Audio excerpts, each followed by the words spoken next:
What's happening, guys? I know I said yesterday that I was gonna be working on the E36. I was supposed to tear it down, but a lot of things happened today which you guys are probably gonna like this. I've been working with a few companies that they want to work with me during the summer and build of my car. That means I can put better car parts on my car. I may be bringing it to a few car shows. I may be able to do a roll cage now. There's a lot of things that I wasn't expecting to do on this car that I will be able to do now with the help of all these companies. The first company that I may be working with is actually NRG. I'll be installing one of their steering wheels on my car today. There's another company that I'll be working with tool-wise, so I might be able to get a better supply of tools, specialized metalworking tools, welder. Who knows? There's a lot of things coming up. I'm really excited about these guys. Another thing that's even more surprising, I didn't thought I was gonna be able to afford a shop this quick, and maybe next month I'll be able to go shopping. Is that how you say it? Like if you're shopping for a shop, like, I don't know. I think that's the word for it. It's so funny. But yes, I was thinking about buying a rig. I was gonna buy a truck so I can tow my car with, but I think it would be an even better investment if I spend money or invest my money in a shop so I can do even better builds. I can have more equipment, I can have space, I can have more tools. I can probably then get a rig and put my rig over there, then store the cars. And I have a bunch of people. There's a few people that have been asking me to do work on very, very nice cars, like high-end cars. This really like blew me away, and I'm like, all right, I need to get a shop so I can do these builds for these guys. This is gonna be amazing. Yes, I want to strip down my car, do a roll cage, maybe stitch welder like Adam's car, so we'll have like two fully competitive cars. I was aiming to do like a street weekend drifting build with the E36, but now I'm motivated to go all out and build this into a sick drift car, maybe with a lot of horsepower. It will be about 400 horsepower for now because that's the injectors that I have, but the motor can handle about 600 or 650. I think 400 will be good for now, so I can learn the car and get used to drifting again. Then after I get good at it, then I'll keep raising the boost after I get another set of injectors. That's the only thing holding my engine down to make more power. The engine that I'm running on my E36 is a 1999 S52 3.2 liter 1001 compression inline 6. So yes, I'm running high compression and turbo. What this does, it allows you to make even quicker spool. There's people that play it safe by going low compression and then turbo, but you can go high compression if you raise the octane. So maybe I'll be running E85 on this, who knows? Depending again on what injectors I have. These injectors right here are the M3 small injectors, so I won't be using those. Those are just there for now, just to hold everything in place and not get debris inside the engine. I may be replacing this turbo, I don't know yet, but right now I'm running a GT35. This is a eBay turbo. That's what I could afford back then. And then it's a 68 AR exhaust housing. It's a T4, 3-inch downpipe. And then I did the wastegate around the turbo housing, so I have even better control. This will keep you from having boost spikes or boost creep. If you have proper exhaust diversion through the wastegate, you can control your boost more precisely and not have boost spikes which can blow your engine. Alright, what's inside this engine? This is literally a stock S52 bottom. It has new bearings and rings to refresh the engine. It has a Cometic metal head gasket. It has ARP head studs. These are the regular ARP 2000 head bolts. ARP 2000 head studs. The head is basically stock. It has new valve seals and stuff, so it's a fully refreshed engine, but there's literally not that much that you have to do to it.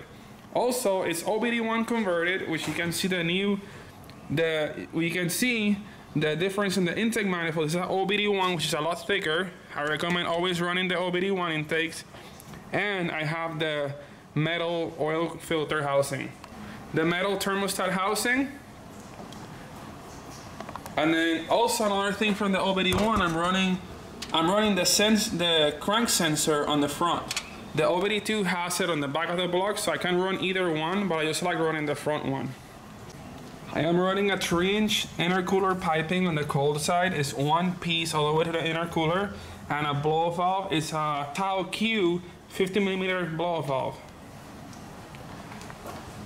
Then on the compressor side, I have a 2.5-inch 2-piece, so it's one piece from the turbo to this coupler, and then a little like 90-degree elbow going to the intercooler.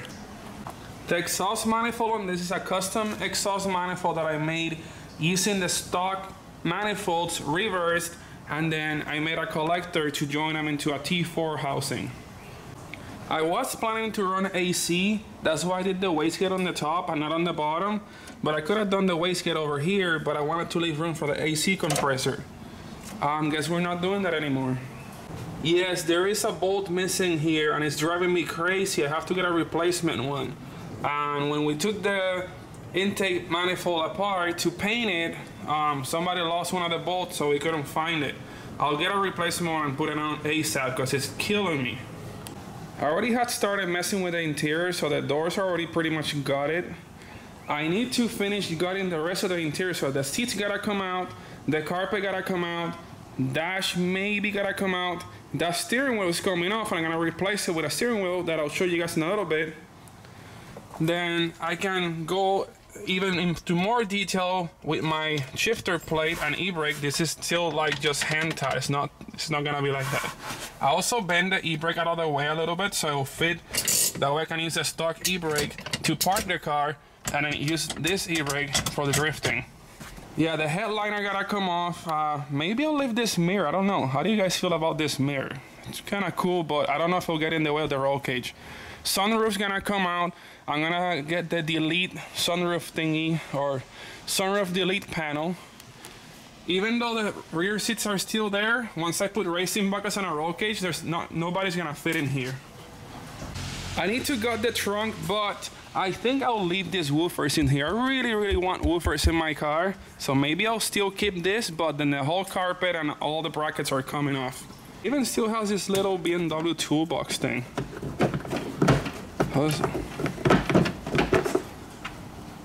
And it's empty.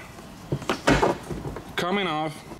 This is what I'll be installing on my car. I got a set of NRG steering wheel, NRG super slim hub, and then NRG quick release adapter. But first we gotta remove the stock steering wheel to get out of the way, that way I can show you guys the quality difference from that old stock steering wheel to this nice NRG steering wheel. The previous one already decided to take the airbag off, so it makes it a lot easier to me. So literally the only thing I have to take off is this bolt right here, which is a 16mm bolt. I'll just use this.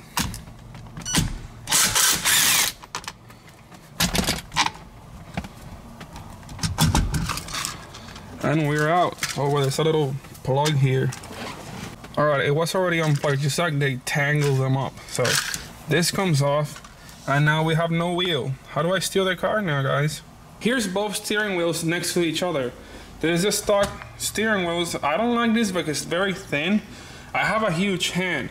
So this steering wheel from NRG is a lot thicker, so it fits my hand a lot more comfortable. Also, it's suede. I love suede steering wheels. Then the size is just a little bit smaller, but it's not too small, so you don't have like a go-kart steering wheel. First, we're gonna install the hub adapter. I won't be using a horn button, so I don't need to remove these three little things here, which are the contact points for the horn. It has provisions for it over here, but I won't be using them. First thing I should do is to install the hub. I already have the steering wheel lined up, so it literally just goes like this. I love when things fit properly. It's just, look, it's just, doop, done. Then you take the bolt,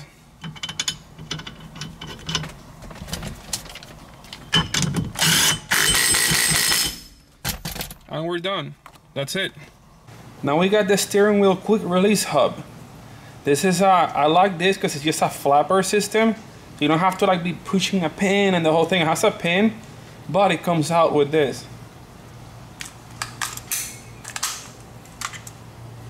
There you go. Then clicks back in. So I gotta find the alignment point.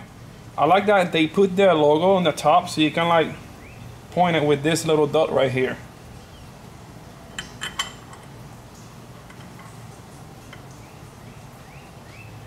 Yeah, I know these are the wrong bolts for here, but I could not find where did I put the other bolts. So I'm using this for now, just like I can show you guys in the video. Then I have to get a replacement set of bolts. Always, when you're installing a hub like this, put all the bolts like snug, but never tighten them. So it'll be a lot easier to center the rest of the bolts. Now that you have all the bolts in, you can go ahead and tighten all of them.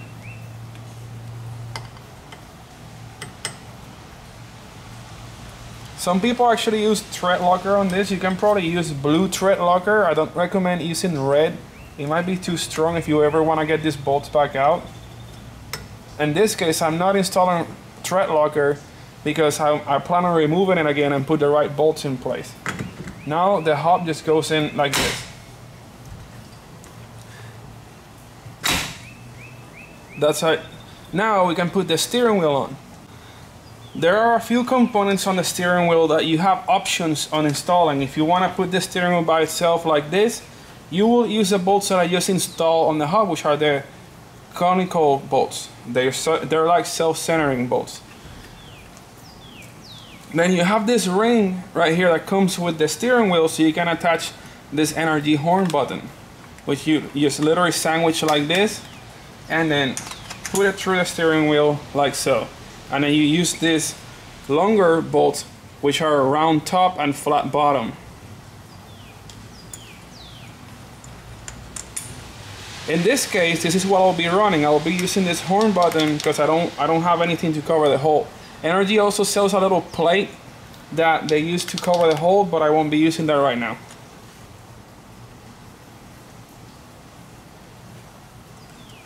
If you guys were wondering the size of the Allen, it's a 3mm Allen tool. Same thing as before. Once you have all the bolts in, you can go ahead and tighten all of them down. And there it is. Now we have a NRG steering wheel on a BIGBOOST car. I just need to move the seat back a little bit, but there's no battery in the car. Man, this is great. I have like all the controls now to drift.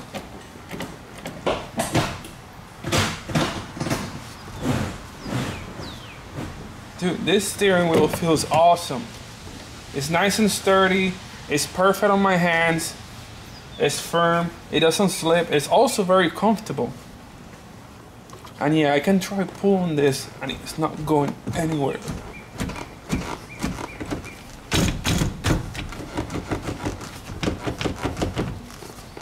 Yeah, it's not budging. This is what I see, guys. This is how it looks like to drive the BIGBOOST mobile now. And the steering wheel, got the e-brake right here, this super solid shifter. I love this thing. I can't wait to drive it. It's just super solid.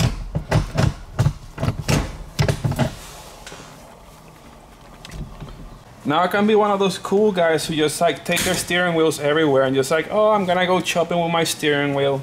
And when it's time to drive, done. Remove, install. There's to it. This is awesome. Yeah, I kind of like destroyed vehicle and then, oh, nice steering wheel and shifter, and then everything else needs work. I'll definitely gotta wake up early tomorrow and get to tearing this thing apart. That's what I'm doing tomorrow. I'm gonna take all morning. I'm gonna take everything out. Everything's coming out. Because race car.